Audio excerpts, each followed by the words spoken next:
Hi, this is Bruce Boxleitner, and you're listening to Then Is Now podcast.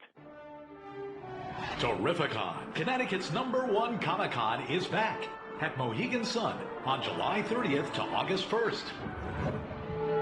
Meet actors and superheroes. Shop for cool stuff. It's 3 days of Comic-Con fun. Terrificon, Connecticut's #1 Comic-Con at Mohegan Sun, July 30th through August 1st. Learn more at Terrificon.com.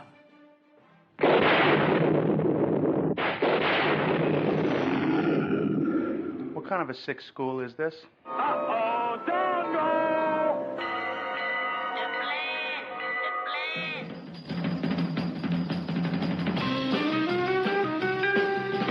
Strange things are afoot at the Circle K.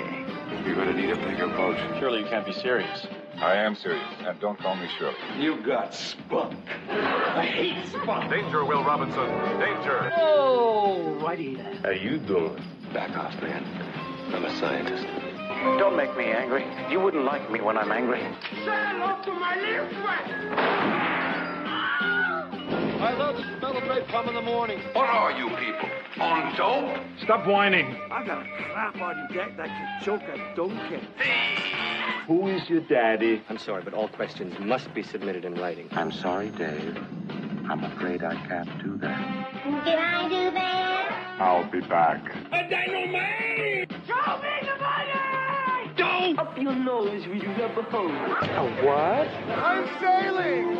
I'm sailing! Groovy. You want the moon? Just say the word and I'll throw a lasso around it and pull it down. Love means never having to say you're sorry. Here's looking at you, kid. We got no food, we got no jobs, our pets' heads are falling off! Come to the coast and get together, have a few laughs. Hear that, Elizabeth? I'm coming to join you, honey. I'm not a doctor, but I play one on TV. I love it when a plan comes together. What we do is if we need that extra push over the cliff, you know what we do?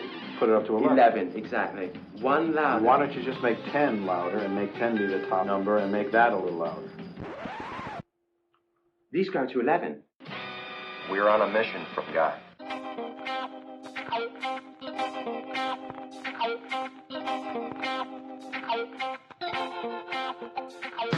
Hello and welcome to Then Is Now podcast. I am your host, Re-Gor. While the number of soap operas on TV are dwindling, they haven't fully disappeared from our collective zeitgeist, and the ones that are surviving are definitely thriving in the pop culture. On today's show, we have a guest who is more than just a soap actor.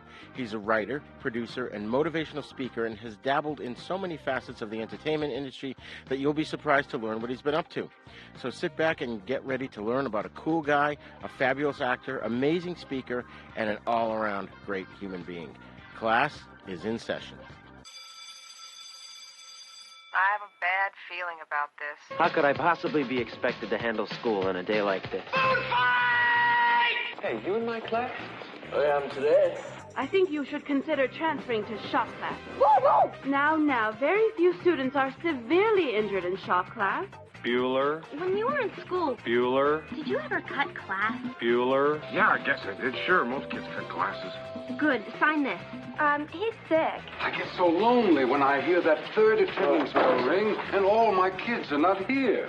7 years of college down the drain. Fat, drunk, and stupid is no way to go through life, son. You lack discipline. As long as I'm here, there will be no grades or gold stars or demerits. We're going to have recess all the time. Woo! Go, play, and have fun now. Okay, folks, we've got an amazing guest for you today. Early on in his career, he was chosen from among 2,000 hopefuls by Academy Award-winning director John Avildsen to play the bad boy Mike Barnes in Karate Kid 3. After that, he went on to a successful career playing the alcoholic and trouble-ridden A.J. Quartermain on General Hospital, as well as Deacon Sharp on Bold and the Beautiful and Young and the Restless. Because the character of Deacon was so popular in Italy, and the fact that he can speak fluent Italian, it landed him on the Italian version of Dancing with the Stars, Ballando con le Stelle, where he lasted for 9 weeks. He's an accomplished martial artist, a former bouncer, an actor, author, comedian, speaker, host, and producer. He's the creator of the series Studio City, which is on Amazon Prime, and boasts an amazing cast of soap veterans, as well as having been nominated for and won several Emmys in 2020, and just won in 2021 for Outstanding Limited Drama Series, as well as Outstanding Lighting Direction for a Drama or Digital Drama Series. He's been nominated twice for the Soap Opera Digest Award for Outstanding Male Newcomer in 1994 and Outstanding Supporting Actor in 2005. He also received a nomination for the Daytime Emmy Awards Special Fan Award, being part of Daytime's Favorite Couple along with Catherine Kelly Lang on The Bold and the Beautiful in 2002, and the winner of the Emmy for Best Lead Actor in a Drama Series in 2020 for Studio City.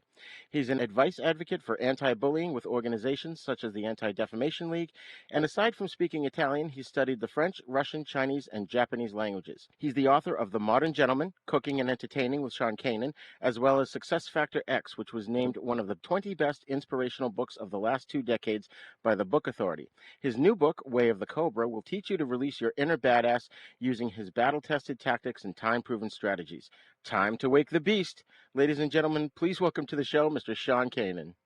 Hey, Roger. Thank you so much for having me. It's a pleasure. It's awesome. I'm so honored to have you on the show. And first of all, congratulations on the Emmy wins. Yeah, it was really exciting. We recently won for Best Show and Best Lighting, and then we were nominated for 6 more. The acting nominations came out, and we got 6 of those. So, we kind of been like the little engine that could up against the big guys, and it's been an amazing ride. That's awesome. That's awesome. Now, one thing I often ask guests that are newer to the show, just to start off with, and I'm sure you've been asked it 1,000 times, but can you just sort of tell us where you got your start into acting? So I grew up in Western Pennsylvania, in Newcastle, Pennsylvania, and when I was about 14, 15 years old, I went to an open call with a friend at a modeling agency. He wanted to be a model, and I tagged along, and they wound up signing me. And soon after, I wound up doing a commercial, which got me my SAG card. And I didn't know it at the time, but that would prove to be a huge advantage once I really started my career in earnest when I moved to Los Angeles in 1987. Came out to Los Angeles from Boston, where I was studying political science at Boston University. I was finishing my poli-sci degree at UCLA and knocking on a lot of doors, not too many of them opened. And eventually, slowly but surely, started to get my foot in the door, got some small TV parts, and then I went to the open call for Karate Kid 3 and wound up getting the role of Mike Barnes, and that's really when things significantly changed for me. That's amazing. That's amazing. And before we talk about Karate Kid 3, I have to ask you, because I remember when this first came on, you were on an episode of the Werewolf TV series with John J. York. Do you remember much of that? I remember quite a bit of it, and there's a lot of interesting ironies that run through that. So John J. York, I would later work with on General Hospital. Right. The female co-star on the show was a girl by the name of Cammie Cooper, who played my character AJ's girlfriend when AJ was played by another actor. Oh, okay. And the other guy that was the other co-star with me was best friends with Billy Zabka, of course, who plays Johnny Lawrence from, the Karate Kid films, and also now on Cobra Kai. And Billy came to the set, and that's when I first met him. And this must have been in about 1988. So there are all these, really weird, intersectionality that happened from one little show that later, as my career would go on, I would look back on and say, wow, that was really strange and cool. And did you get a chance to meet Chuck Connors? No, I didn't. That's right. Chuck Connors was on that show. Yeah. I did not get a chance to, and man, that would have been cool. Yeah, but yeah. And one other obscure question I had for you was a horror film you did called Hide and Go Shriek. Do you recall that one? Oh, God. I recall that vividly, my friend. Vividly. Yeah? Yeah, that was a crappy horror film I did, but, I kind of wanted to get my feet wet. My manager at the time begged me not to do it, but I did. I remember they didn't want to pay the actors overtime, and I kind of stood up for the actors and said, listen, if you don't pay us the overtime, I'm going to the Screen Actors Guild. And I got the "You'll never work in Hollywood again" speech. Oh, wow. And on my first job. So, and it's kind kind of gotten a bit of a cult following, actually. I mean, it's one of those so bad that it's fun, guilty pleasure horror films. Right, right. Yeah. That's hilarious. I'm pretty sure I saw that on VHS when it came out. But right there when you say VHS, that pretty much tells you how long ago it was. Yeah, no kidding. Right? Oh man. So for Karate Kid 3, there was obviously a lot of competition for the role. Was the audition process like nerve-wracking? So I've talked about this a lot, and so for people listening to the interview, if they've heard this before, forgive me, but I got the role from an open call. I showed up at the studio. There must have been 1,500 people that were in line waiting to audition. John Avildsen, who had won the Academy Award for Karate Kid 1 and 2, he had won the Oscar for a film about another pretty famous underdog, Rocky Balboa, was there. And, I knew I had a very, very short amount of time to get Mr. Avildsen's attention. And I did. And he stopped and asked me to do an improv with him, which I did. And kind of looked at me for a second and he said, okay, I believe that. And he sent me into the soundstage, and there was Ralph Macchio. They had constructed a set and they asked me to do a scene with him. And, I thought it went really well. And they actually wound up hiring somebody else. And as luck and fortune would have it, the guy worked for about a week and he just wasn't able to deliver what they needed. So they let him go and called me back, and I wound up getting the role that changed my life. Wow, that's amazing. And your character was just so intense. I rewatched it with my wife the other night, and I'd forgotten how intense he was. And in your book you mentioned about how, which we will get to later on, but you admit that you had been bullied as a child. So did some of your memories of what the bullies were like, did that sort of inform your character? I think it did. I think it definitely informed my character. There was a lot of ad lib once we got to the final tournament scene, especially, when you see Mike Barnes is just going after Daniel and screaming and yelling and taunting him. And, I don't really know where that came from, but it just sort of erupted from me, and it, I think it worked. But it was interesting. At the time, I never would have imagined that one of the most amazing byproducts of doing that role was that it would create an opportunity for me when I go and I speak to kids in schools about bullying to connect with them. Because, when you go in as an adult, you're already sort of behind the 8 ball as far as connecting with kids that are a couple generations before you. They have trouble relating to you. And what I do is I start out with that, iconic scene where Daniel-san is, really getting crushed by Mike Barnes. And after the clip ends, I say to the kids, would you believe that scary guy used to get bullied? And they sort of sit up in their seats and they listen a little bit. And I say, yeah, I used to get bullied really severely. And it just gives me kind of an entree where I can reach them for a couple seconds. And when I do reach them, it allows me to make a connection with them. And in doing that, go into my presentation, is facilitating a dialogue about bullying. So it's been a really great gift that I didn't anticipate having from that experience. That's incredible. That's so incredible. And so, because you were so intense in the role, was it hard when you went home at the end of the day to sort of shake that off? You know how sometimes actors can take home the emotion? No, I don't think so. No, it wasn't. I mean, I was really so excited and so wrapped up in a good way that here I am. I'm like living my dream. I mean, I was a guy that a year before I was playing the role, I had bought a ticket to go see Karate Kid 2 in the theater. Right. I mean, the level of surrealness was significant. And so, I was very easily able to turn that on and turn that off. Oh, that's good. That's good. And of course, we have to mention that Bill Conti did the music for the Karate Kid movies as well as the Rocky films. Did you get a chance at all to meet him on the set? I did not. I remember as a kid, one of the first 45s. No one's going to know what a 45s are. That record. It's a small record. Was going to fly. So I Yeah. loved Gonna Fly. I mean, I would have loved to have met Bill Conti. That would have been amazing. Yeah. He's still going strong. We've got him coming on the show next month. You're kidding. How old is he? Off the top of my head, I don't know, but I'm thinking he's in his 70s, late 70s. Oh, really? Oh, that's not that old then. Okay. Yeah. All right. Wow. I mean, what a talent. I mean, what a just an absolute, force. You think of Bill Conti, John Williams, the great composers, and these guys had the ability to take a film that is a good film and with their music elevate it to being an even better film. And to have been in a film that Bill Conti worked on is a real honor. Yeah, it's amazing, and music can make or break a film. So absolutely, it's really important. So let's move on to General Hospital here, which of course the audience knows it's my all-time favorite TV show. I've been watching it since. Okay, I didn't know that. Yeah, I've been watching since '81, since I was 11, and I'm sure you've been asked these 1,000 times, but I do have to ask how you got the role as AJ Quartermain.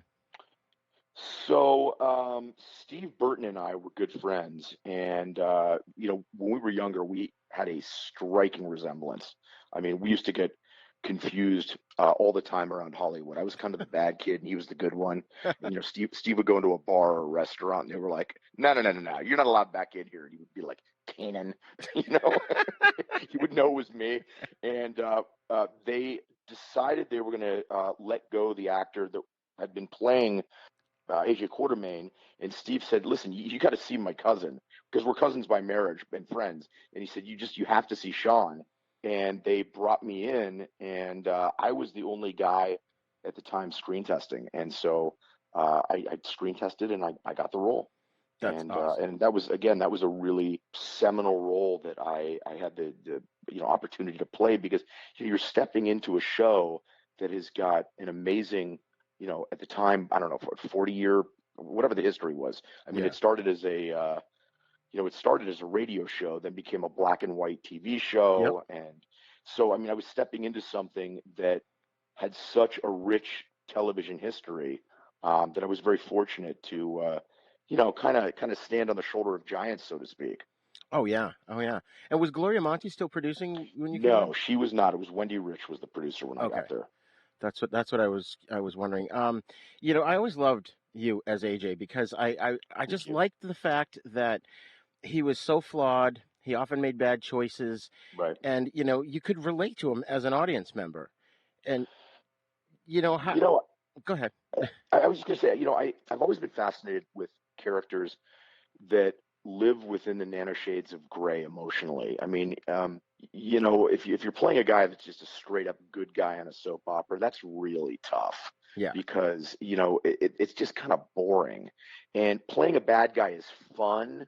But for me, even with Deacon Sharp, I always tried to find those moments of humanity and those moments of even having like a weird sort of abstract code of honor, so to speak, that would make these guys that were incredibly flawed have sort of a sense of redemption about them, or at least they were on the path to trying to somehow be a better person. And I think in that struggle, people really related to the character because, and I say this in my book, I mean, everybody has a private war they're fighting. You might not know what it is, but everybody has got something that swirls around within them that is either their demon or their quiet, war.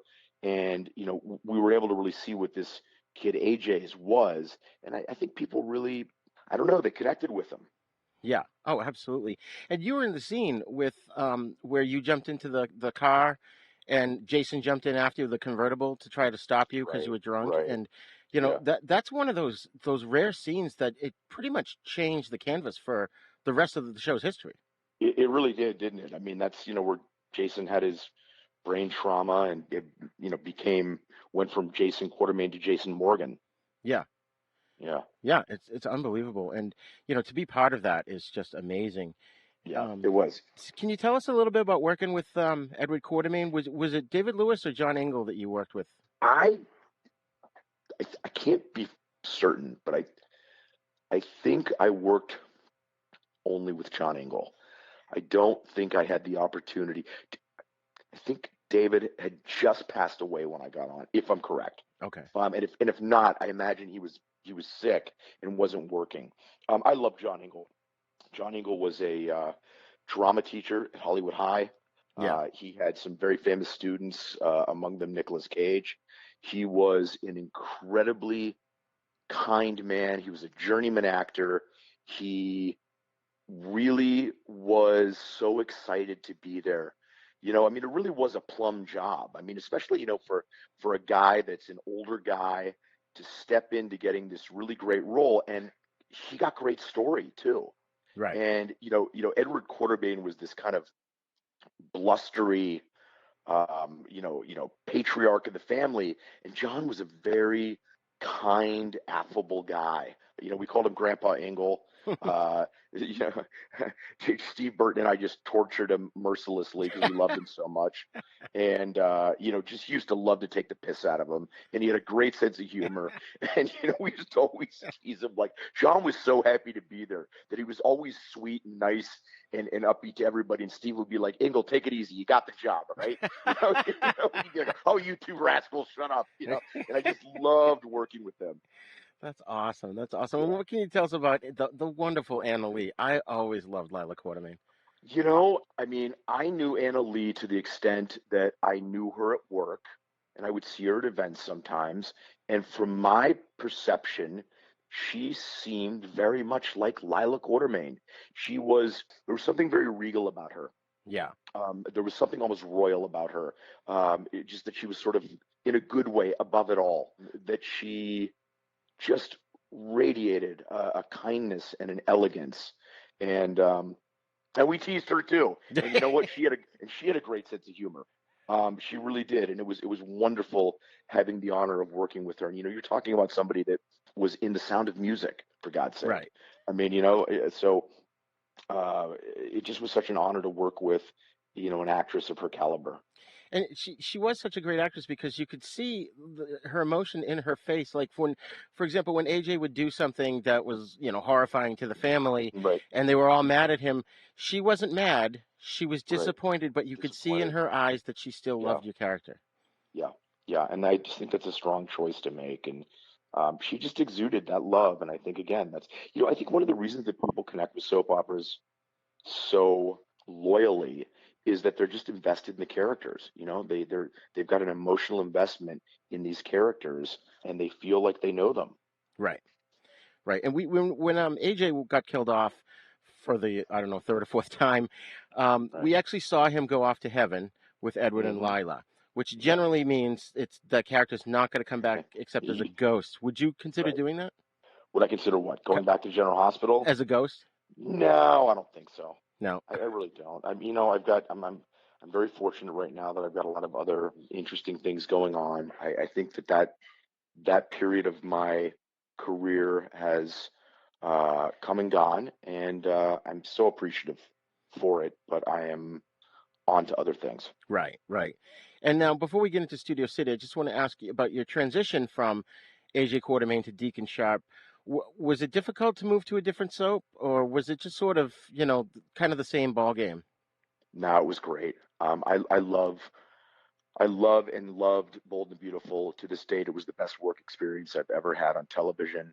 I just clicked with that character, and I think it allowed me to kind of explore every sort of cool aspect that I wish I had in my personality, and play it as Deacon. I always say Deacon was way cooler than Sean. But I had so much damn fun doing it, and it wasn't tough at all. And that is something that I would potentially consider revisiting. Interesting. Yeah, my mother always loved you on that, and she was always like, "Oh yeah, Deacon's so much better than that AJ." Yeah, well, I just never feel like AJ really got a fair shake as a character on the show, and for me, I just had such a wonderful experience, working for Brad Bell, and the show is a 30-minute show. It moves more quickly. Right. It opened up so many amazing opportunities for me because it, is syndicated in so many different markets around the world. And, you had mentioned it when you were giving me that really, really long and gracious introduction that I was able to go over and do Dancing with the Stars in Italy. And that was a direct result of, how popular Bold and the Beautiful is in Italy. Yeah. Can you tell us about that? It was an amazing experience. I had never lived in a foreign country before. One of the things that I did in my life, one of the few things I did that was very smart, was when I realized how popular the Bold and the Beautiful was and is in Italy, I began studying Italian. And I figured if I could speak Italian, I might have a chance at having like a whole sort of second career opportunity in Italy. And so I worked really, really diligently studying, private lessons, class lessons, anything you name. I studied really hard for over a decade, and ultimately was able to do Dancing with the Stars. I lived in Rome for probably about 6 months, and it was, to this date, one of the most incredible, life-changing experiences for a young single American boy to have living in Rome. Wow, that's awesome. Yeah, I managed to get there myself a few years ago for 2 weeks, and I crammed for the 6 months leading up to that to try and learn the language, and I was able to get by, Yeah, good. My aunt came; she speaks fluent, so she was our guide. Oh, cool. So it was fun though. It was nice to meet my cousins. It's such a beautiful place. Oh, Yeah, is it? see, you kind of see where you came from, right? Yeah, exactly. Yeah. I mean, my wife and I were married there. We had our honeymoon there. I can't count how many times I've been there, and to this date, some of my very closest friends in the world live there. So for me, I kind of consider it my second home. That's awesome. Yeah, I've got to go back sometime soon. Rise and shine, my sinners. When Father Evil starts his day, he gets a little deadly. Deadly Grounds coffee has the richest, smoothest flavor you'll find anywhere. It's sinfully delicious. Once you go deadly, you never go back. Order yours at getdeadly.com. Coffee's so good, it's scary.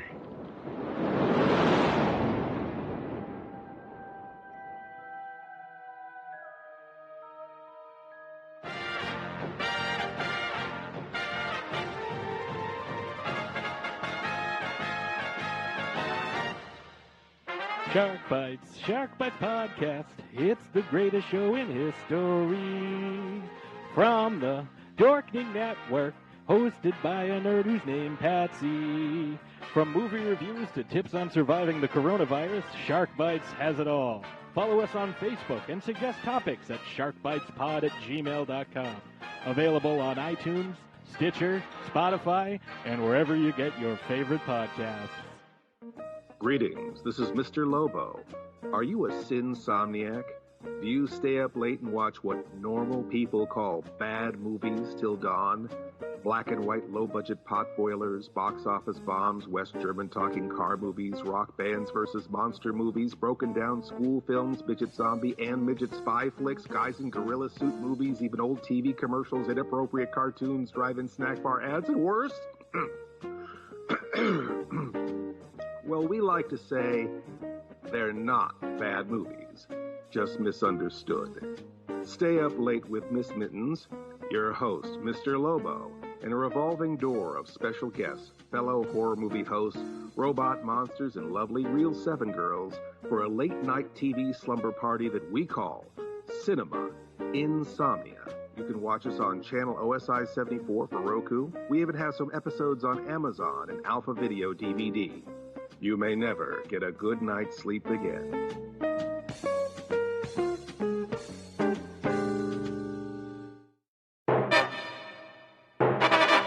So let's talk Studio City. Sure.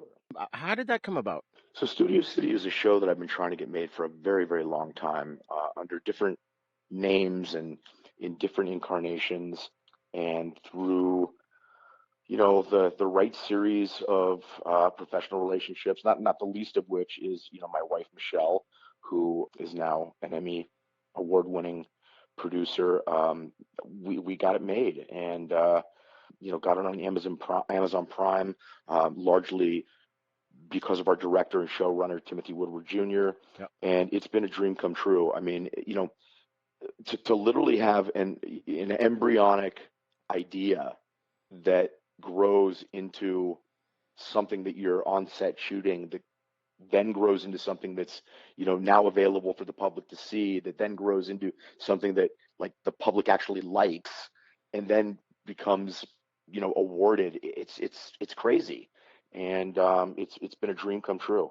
They say write what you know, and for better or for worse, I know what it's like to be an actor in daytime television, having done it off and on since 1992.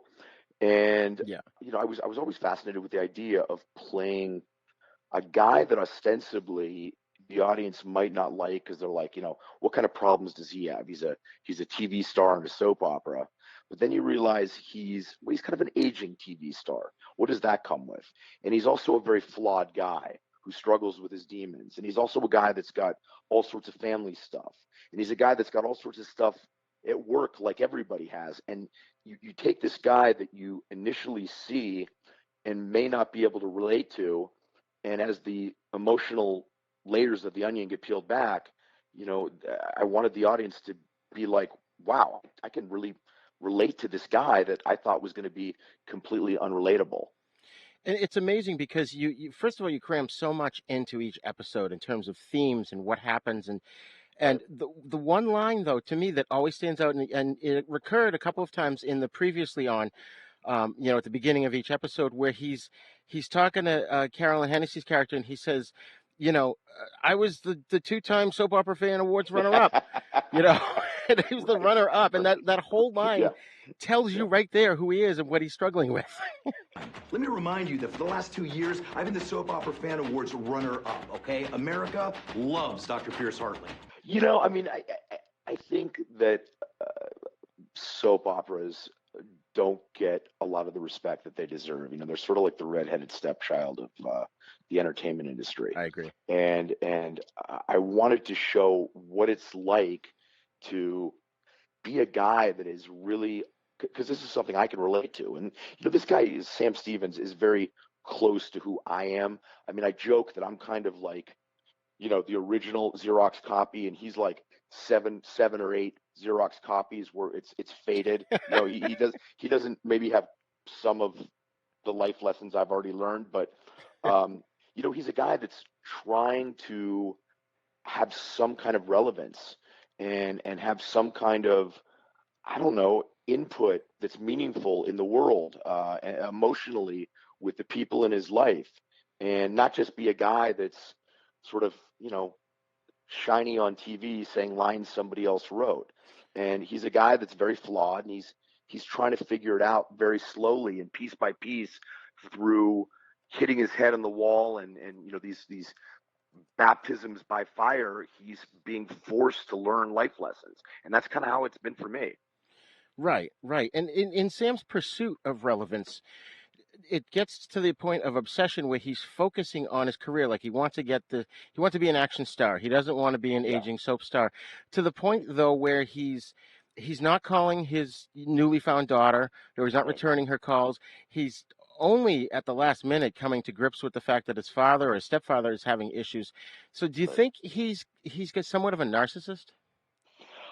I don't think he's a narcissist. I think he's a guy that was,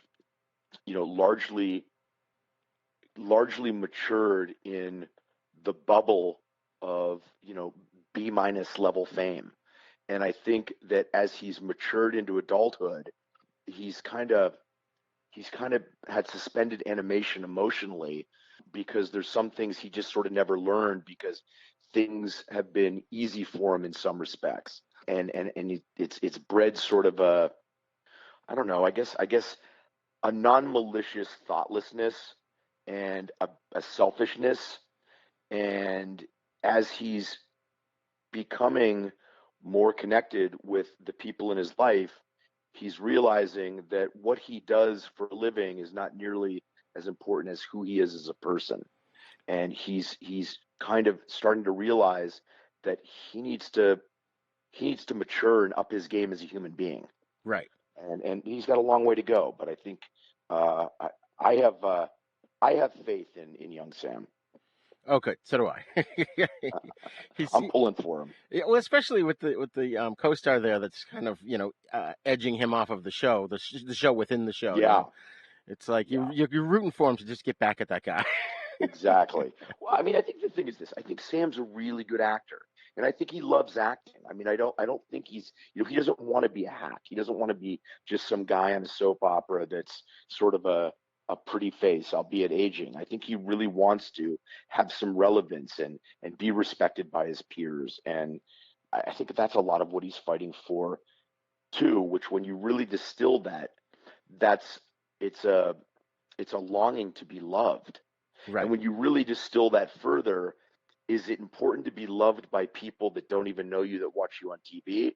Or is it better to be loved by the people that are actually in your life? Right. And it's easier to be loved by people that don't know you and only love you for your character on TV, because they don't have to see, your foibles and your flaws. You don't have to show that. Right. So it's easier to be loved by them. If you're going to really be loved by the people in your life, they have to love you in spite of those shortcomings. Oh yeah, unconditionally. Which takes vulnerability. You have to show the vulnerability of who you really are, and that's the scary thing for him. Oh yeah, yeah, and I don't want to give too much away for those who haven't watched the show, and if you haven't, shame on you. You need to get to Amazon and watch it now. That's right. But there's a scene towards one of the last couple of episodes where there's a hostage situation. I won't say any more than that, but right. What's going on through Sam's head, you can totally see. Not only is he just a brilliant actor, but there's so much more going on between the other characters around him. But that was such a powerful scene. Thank you. Yeah. It's funny you say he's a brilliant actor, because I don't really think in that moment he was acting. I really think once the guy with the gun articulated why he was there, I think it really moved Sam. And I think, as the situation builds to a crescendo and ultimately somewhat resolves, I think Sam really feels an emotional connection of wanting to do what he can do to try and help this guy who really isn't a bad guy. He's just a desperate soul fighting to, save something that's very important to him. And I didn't think it was an act. At least that's not how I played it. I played it that it was really, Sam's humanity was shining through. Right. Okay. Yeah. Because now when you say that, I can see that. And it's almost a method for Sam to learn how to be a better actor through his connection with what's going on there, because he's so disconnected in trying to, continue his career or better his career. I think as actors, there's a couple ways that we become better actors. And one of them is to face a challenge and to overcome it. I think another way is to actually experience a profound emotion in your life that you're then able to draw upon that experience and bring it to your work.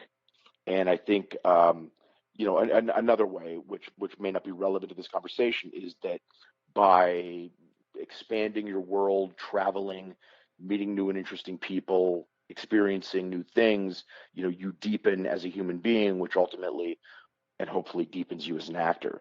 But I think, like with Sam, when he starts to experience, I don't know, his own humanity, I think it deepens him and makes him want more of it, and also realize maybe what is important and what isn't quite as important. Right, exactly. And speaking of great acting, my God, you've got a powerhouse cast there: Tristan Rogers and Carolyn Hennessy, and Sarah Brown, just to name a handful of them. That, oh my God, right? Yeah, I mean, I'm so fortunate to have these unbelievable actors. They're friends, they're colleagues, they're, I mean, every time I work with any of them, they make my work better. And this really is, in a lot of ways, a dream job. Oh yeah, and it's great seeing Tristan play against type. He was Robert Scorpio was always one of my heroes growing up, and I've been trying to get him on the show. And it's funny because his publicist or his manager or whatever is like kind of hemming and hawing, and so I'm at the point now where I dug out a picture I drew of him when I was 17. I'm going to scan it in and send it to him and say, look, he's my hero. This conversation with Tristan started a long time ago. I live in Palm Springs, and so does Tristan, and we'd done a play together. And I said, listen, Tris, I said, I'm going to write you a part. And I said, if you trust me, I said, it is going to show you in a light that nobody has ever seen before. And I know you can do this kind of work. I know what's inside of you. And I said, this isn't going to be Robert Scorpio or Colin, what's his name? This is going to show Tristan Rogers' absolute base humanity and talent as an actor. And to his credit, he has taken what has been written for him and he has elevated it far beyond, above and beyond what I could have imagined. Oh, it's unbelievable. It's unbelievable. And I can't stop laughing whenever Carolyn Hennessy is doing stuff. Oh my God. She's just so brilliant. She kills me. I mean, we have so much fun together. And a lot of times, there's just ad libs. I mean, there's this one ad lib from the last episodes we did that I just love. I mean, she's pissed at me and because, she's, Sam is always kind of like stirring up shit. And she says, "Do you have any idea what I do on this show?" And I'm like, "No, but I'm pretty sure it has to do with a pitchfork." Yeah. I mean, something to do with a pitchfork. And we just kind of go back and forth. And, sometimes they work and sometimes they don't, but it's always fun and always kind of keeps me on my toes. And she's just, God, she's just such a brilliant actress. I mean, actors are always kissing each other's asses and saying how brilliant and amazing each other are. And it's pretty nauseating, I'll give you that. But man, she really is. I mean, she doesn't take herself too seriously. She's a ton of fun to work with. And she's just, I always say she's a force of nature. Oh, yeah. Yeah. And, like I said before, you managed to cram so much into one episode, but the episodes are rather short. What was the decision to make them short? Yeah, so really that was a function of, what do we have to work with budget-wise and what do we want to achieve? And, entertainment has changed a lot now. Like gone are the days when you meet with the family in the living room on Thursday at 8 p.m. to watch a show. Right. People want to watch what they want to watch, when they want to watch it, and on what device they want to watch it on. And so given that, this digital category really seemed to have a lot of appeal. We thought it was a really great way to get people to watch the show with a modest commitment of time. But then the challenge is you've got a modest commitment of time. How do I get people hooked to the characters, hooked to the storyline? And again, it was a function of, us doing this on a shoestring. But, I think the goal now is that we want to consider really taking this to a longer format. Oh, cool. Now, when is season 2 coming up? Well, that is in discussion as we speak. Oh, okay. Awesome. Yeah. Awesome. And just the last thing I wanted to comment on about the show that I love, because I love everything about it. And when you watch the episode, it seems like you watched a 2-hour movie within the span of, 10 to 20 minutes. Yeah. But we cram a lot in there. Oh, yeah. And it's amazing. But the music, especially the final episode, the music is very cinematic. It is. And, we just won for outstanding lighting, which is largely the cinematography and the lighting. And that is a complete testament to our director, Timothy Woodward Jr., and our cinematographer, Pablo Diaz. And Pablo's filming a movie right now in Spain, and we called him to congratulate him, and he literally couldn't talk because for a DP to win an Emmy is it's a big deal for anyone to win one. This is my first Emmy in 30 plus years of daytime. Wow. So I mean, I'm ecstatic about it too, and to win with my wife. But I'm sorry, I'm digressing. But the cinematic look that the film has, we were nominated for best lighting direction against the big budget shows like Bold and the Beautiful and I think General Hospital, and we won. And I'm blown away. I mean, I'm literally beyond humbled that, like I said, we're the little engine that could, and we won. Oh yeah, absolutely. So let's move on to your books here. I think I mentioned to you via email a while ago that I bought your book Success Factor X, and I loved it so much I gave that to my son. Oh, excellent. Oh yeah, it's such a great thing. And now you've got Way of the Cobra. Can I ask first what got you into writing these books, as well as your cooking book? I've written for a long time. I mean, for about as long as I can remember, I've written. I wrote a film that was called Chasing Holden that Lionsgate distributed. I love writing. My father's a retired successful businessman who is now an author with, I don't know, he's probably on his like 6th or 7th. No, he's probably on his 8th book now. So it's kind of in our family. My sister has a book that just came out. So we have a bit of a literary competition in the family. I was working on a book that had a lot of the same essence and source material that's in Way of the Cobra. But honestly, I decided that with the success of Cobra Kai, that it's become this worldwide, zeitgeist, I was going to tap into that so that I could have, more of a built-in audience of people that would buy the book, because I really believe that the information in this book is so transformative and has the ability to help so many people that I wanted to get it into as many people's hands as possible. And, if I was going to call it its original title, it could have been an excellent book, but maybe 10 people would have bought it. And, calling it Way of the Cobra, even though it's not a book about martial arts and it's not specifically a book about Cobra Kai, gives it kind of a built-in, I don't know, recognizability that makes it attractive to a wider group of people. Right. It rings a bell in the back of your head. There's a familiarity to it. Yes. And especially the structure. The book is a dojo. You're the student going in to learn. Each chapter is one of the different belts, from white belt to black belt. And what's really funny talking to you now, and just as I read it, I could hear your voice, like your voice read the book. Yeah, look, it's a cheeky voice. It's kind of, sarcastic and funny, and I like to think that's kind of how I am, but I also think it's peppered with really good information. Look, here's the deal.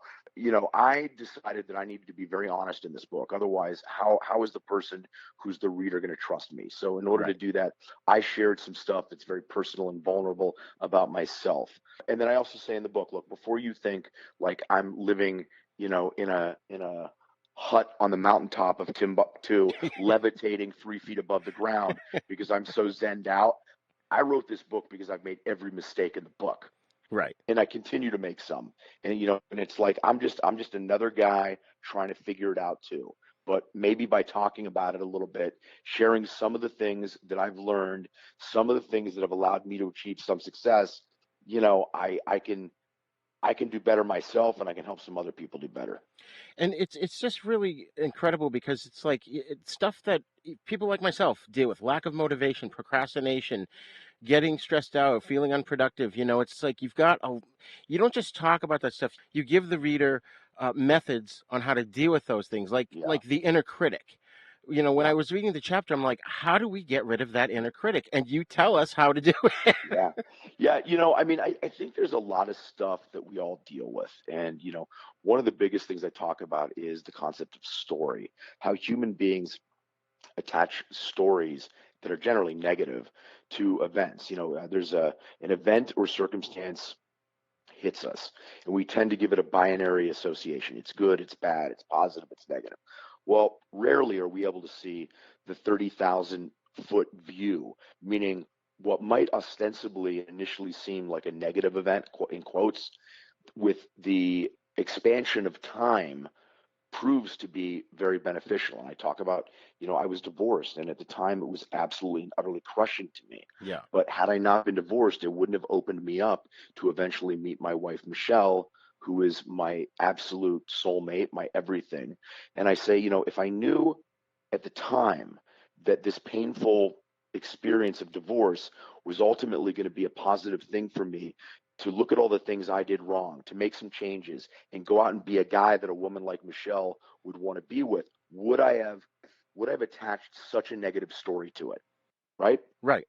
And so given that, what I talk about in the book is, look, human beings are horrendous historians. And by that I mean, if you took something that was a really important event in your life, something you really know what happened, and you recounted it to me and made it into a movie, and then there was a movie of what actually legitimately 100% happened, and we watched them side by side, even though you're giving your honest recollection of those events, it's probably only about 40% accurate. I mean, because your perception is colored through the prism of things like you're a man, you live in America, you live in 2021, not 1956. It's like all these different things color how you would express and recount something that's happening, okay? Yeah. So if we agree that human beings really are not great historians, yet we attach stories to events that happen, why not attach a positive story to it that is going to motivate and drive you rather than a negative story that you're going to wear around your neck like an albatross, and it's going to preclude you from achieving your success. And I'll cap it off with one last thing, and it's a quick story. But you take two boys raised in identical households. The father is an abusive alcoholic, can't keep a job, terrifies his family, drinks away all the money. First son grows up to mirror his father's behavior. He says, that's just who I am. It's in my DNA. That's the story he's attached to. My dad's an alcoholic. I'm going to grow up to be an alcoholic. That's who I am. The second boy says, you know what? I am never going to put my family at risk. I'm never going to make them feel insecure. I'm not going to drink. Or if I drink, I'm going to drink extremely responsibly. And it completely changes the trajectory of his life. And he becomes a well-balanced, successful human being. Identical circumstances, different stories attached to a series of experiences. Makes all the difference. Oh, absolutely. Absolutely. And, to your point about seeing the positive in something that's potentially negative. For example, and I don't think I've mentioned this on the show before, when COVID started, I got put on furlough. And everybody else around me was all negative about it and everything. And yeah, a lot of negativity came out of it and, bad things. But for me, there was a silver lining. It was the opportunity to finally dive into my podcasts full time, 100%.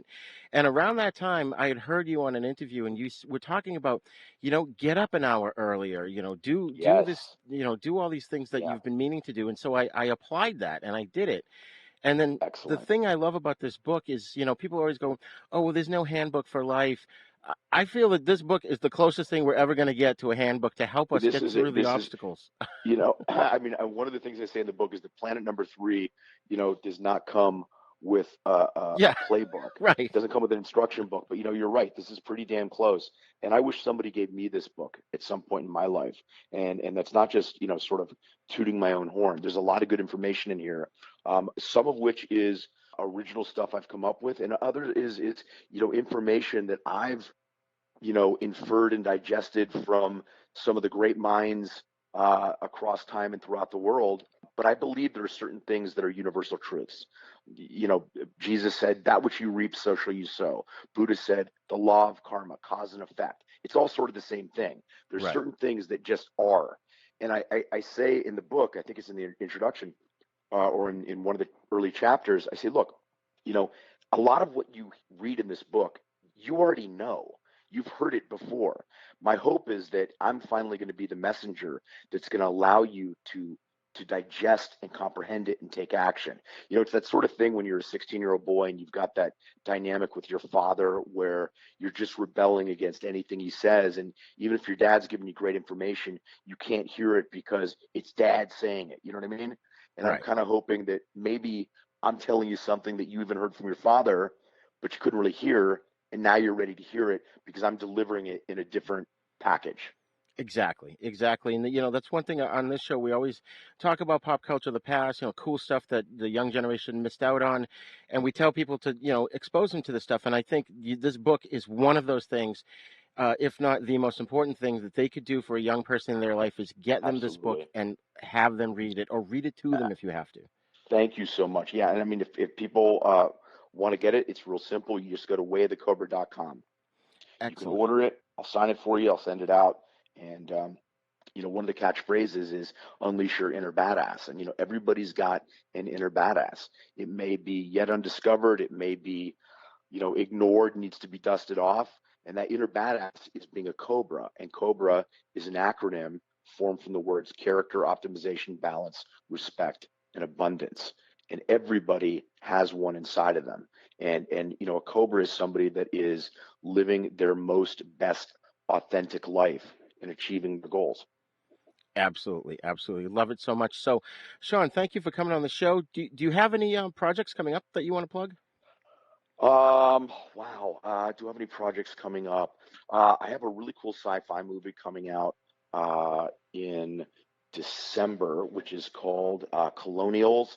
And I just finished two back-to-back films with Bruce Willis. I was in Puerto Rico for about a month and a half shooting two different films. One is called Killing Field. One is called The Fortress. And, this has just been an absolutely amazing year for me. If you would have told me at the beginning of a year when, we're dealing with a pandemic that I would have the good fortune of achieving a lot of this stuff, I would have said you're crazy. And I don't say that as a way of impressing people. I'm saying it as a way of impressing upon you what is possible when you make some significant but simple changes in your life. And that's a lot of what I talk about in the book. Awesome. So, Sean, you have an open invitation to come back anytime you want to promote a book, your show, season 2 of Studio City, anything you want, man. Roger, thank you so much. I really appreciate it. It was a pleasure talking to you. And I want to wish you all the best, and we will talk again, my friend. Excellent. Take care. Okay? Take care. Bye-bye. Bye.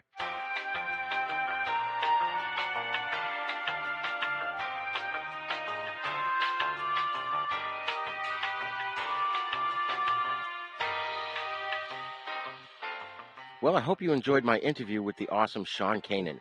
Don't forget to check out his Emmy-winning series, Studio City, on Amazon, as well as his new book, Way of the Cobra. Remember, you can send your feedback to thenisnow42@gmail.com. You can also join in the conversation at our Facebook Then Is Now podcast group. Then Is Now podcast is a proud member of the Dorkening Podcast Network, so please be sure to check out the other great shows there at thedorkening.com. You can also visit our website at havenpodcasts.com, where you'll find our sister show, The East Meets the West, in which we discuss Shaw Brothers films and spaghetti western movies. And Then Is Now is on YouTube, so please visit our YouTube page at youtube.com/user/UncleDeath1 to get the latest videos as well as other fun videos. Please subscribe to our YouTube page and also share the video versions of our podcast with your friends and get them to subscribe as well. Don't forget to go wherever you download your podcast from and leave us a great review so that more listeners can find us. You can find us on all the podcasting apps, especially the big 3, iTunes, Spotify, and Stitcher. Class dismissed.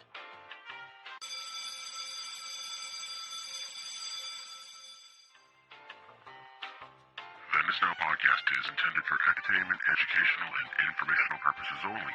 Sounds, music, and clips played during this podcast are property of their copyright holders. All original content is copyright Jupiter Media.